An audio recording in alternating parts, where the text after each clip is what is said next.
আপনার আম্মার কি প্রবলেম হয়েছিল? আমার কোলন ক্যান্সার হয়েছিল। খাওয়া দাওয়া করতে পারতো না, পেটে জ্বালাপোড়া করতো, এবারে নাকে দেখে দুর্বল, বিছানা পড়ে গেছে। অপারেশনের পরে আরো অবস্থা খারাপ হইল। পরে আমরা বাড়ি চাইতে করছি, আইসা ওই যে ফেসবুকে আপনার অ্যাড দেখছি। অ্যাড দেখে পরে আমি ওই হোয়াটসঅ্যাপে যোগাযোগ করলে পরে মোটামুটি মানে মাসখানেক ওষুধ খাওয়ার পরেই অনেকটা রেজাল্ট পাওয়া গেছে এবং এখন ভালোই বলতে গেলে। আসসালামু আলাইকুম ওয়া রাহমাতুল্লাহি ওয়া বারাকাতুহু। সম্মানিত দেশবাসী, আমি cancer specialist doctor S M Sarwar. বিশেষ করে আজকে একজন ক্যান্সার রোগীর সাথে আমরা সাক্ষাৎ করব, যিনি একেবারেই মরণাপন্ন অবস্থায় ছিলেন। রোগীর ছেলের সাথে কথা বলছি। আপনার নাম? মোহাম্মদ জাহাঙ্গীর আলম। মোহাম্মদ জাহাঙ্গীর আলম। আপনার পিতার নাম? মোহাম্মদ আব্দুল খালেক। মোহাম্মদ আব্দুল খালেক। আপনার মায়ের নাম? আমার নাম রাবিয়া। রাবিয়া খাতুন। রোগী আপনার কি হয়? আমার আম্মা।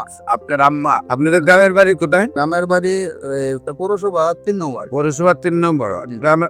পৌরসভার নাম কি? বালুকা পৌরসভা। বালুকা পৌরসভা। Post office? Post office Baluka. থানা? থানা বালি। জেলা হলো ময়মনসিংহ। ময়মনসিংহ। আপনার আম্মার কি প্রবলেম হয়েছিল? আমার কোলন ক্যান্সার হয়েছিল। খাওয়া দাওয়া করতে পারতো না, পেটে জ্বালাপোড়া করতো, এবারে নাকে দেখে দুর্বল, বিছানা পড়ে গেছে। 2-3 জনের বেড়া চলাফেরা করার লাগে। পরে সকালে নিয়ে গেছি ময়মনসিংহ মেডিকেলে। ওইখানে ওরা টেস্ট করে বলতেছে যে, পরে রিপোর্ট দেখে বলছে যে কোলন ক্যান্সার। আপনার যখন একেবারে বিছানায় পড়ে গেছে, যখন ডাক্তার কাছে নিয়ে যাওয়ার পরে ডাক্তার টেস্ট করে বলতেছে আপনি কোলন ক্যান্সার। তারপরে পায়খানা কি ক্লিয়ার হইতো? না, পায়খানা ক্লিয়ার। ক্লিয়ার হয়। তারপর ডাক্তারে কি করলেন? তারপরে বলছে যে অপারেশন করা লাগবে। অপারেশন করলে রোগী মানে বাঁচতেও পারে, মারাও যেতে পারে, এটা গ্যারান্টি। পরে আমরা একবার প্রথমে ভয় পেয়ে গেছি, তখন অপারেশন না করে বাড়িতে নিয়ে এসে পরে এভাবে আরো 2-3 মাস গেছে। যাওয়ার পরে রোগী পেলে আস্তে আস্তে আরো খারাপের দিকে যাইতেছে। পরে চিন্তা করলাম যে বাঁচতে পারবো বললে মোট দয়া অপারেশন করাইলে। পরে আবার নিয়ে গেছি মেডিকেলে, দয়া ভর্তি করাইলাম। ভর্তি করে প্রায় মাসটা হাসপাতালে থাকছি। তারপরে অপারেশনের ডেট দিছে, পরে অপারেশন করা হয়েছে। অপারেশন করার পরে 7 দিন পরে ছুটি দিছে। বাড়িতে আসছি। বাড়িতে আসার পরে মানে অপারেশনের পরে আরো অবস্থা খারাপ হইল এবং আরো মরার অবস্থা। পরে আবার গেছি ডাক্তার এনে, ওরা তখন কিছু বলে যে ক্যান্সার, এটা ক্যান্সারের চিকিৎসা আলাদা ভাবে নির্লাগ কিছু। আমরা তো ভাবছি যে অপারেশন করা হয়েছে মানে এটা রোগ শেষ, ভালো হয়ে গেছে।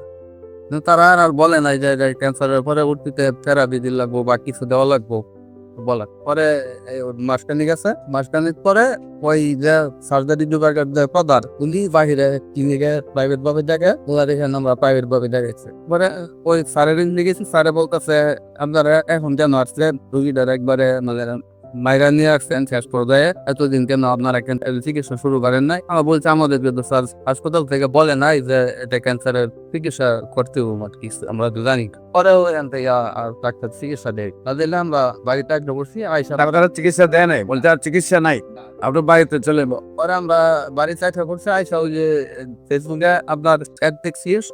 অ্যাড দেখে পরে আমি ওই হোয়াটসঅ্যাপে যোগাযোগ করলে পরে আমি এতটা বিশ্বাস করিনি। পরে আমি একদিন আমার সরকারের নিয়ে আসছি, মানে এখানে লোকের সমুদ্রে আসছি যে এটা আসলে কতটা সত্য যাচাই করার জন্য। কয়েকটা লোক ঘুরে দেখে গেছি, দেখছি যে না ঠিক আছে। তারপরে 1 সপ্তাহ পরে আমি আমাকে নিয়ে আসছি আর 4 মাস আগে। মোটামুটি মানে মাসখানেক ওষুধ খাওয়ার পরেই অনেকটা রেজাল্ট পাওয়া গেছে এবং মোটামুটি এখন ভালোই বলতে গেলে। আপনি আল্লাহ রসের সম্মতে নিয়মিত 4 মাস ওষুধ খাওয়াইছেন, এখন ভালো আছেন উনি।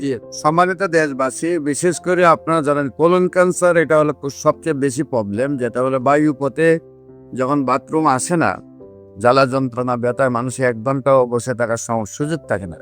সেইখানে ওনারা কয়েক মাস চিকিৎসা করার পরেও ডাক্তাররা লাস্টে বলেছেন যে আর চিকিৎসা নিয়ে আপনার বাড়িতে নিয়ে যান। রোগী একেবারে বিছানায় পড়া অবস্থা আমার শরণাপন্ন হন এবং আল্লাহর রসের সহমতে এখন 4 মাস চিকিৎসা হয়েছে, সুন্দরভাবে সুস্থ হয়েছে। বিশেষ করে আপনাদেরকে বলবো, আপনারা প্রায় আজ থেকে 20 বছর আগে যে সব রোগীগুলো সুস্থ হয়েছে তাও আমাদের প্রমাণ রয়েছে। আপনারা যে কোনো সময় যারা মনে করেন যে ক্যান্সার ভালো না, সেই সকল ডাক্তারদেরকে, বিশেষ করে সরকারি রেজিস্টার্ড ডাক্তার যারা আছেন তাদেরকে বলবো আসুন আমাদের সহযোদ্ধা হিসেবে, আমরা আপনাদেরকে সহযোদ্ধা হিসেবে নিয়ে কাজ করতে চাই। আমরা সারা বিশ্বটাকে ক্যান্সার মুক্ত করতে চাই।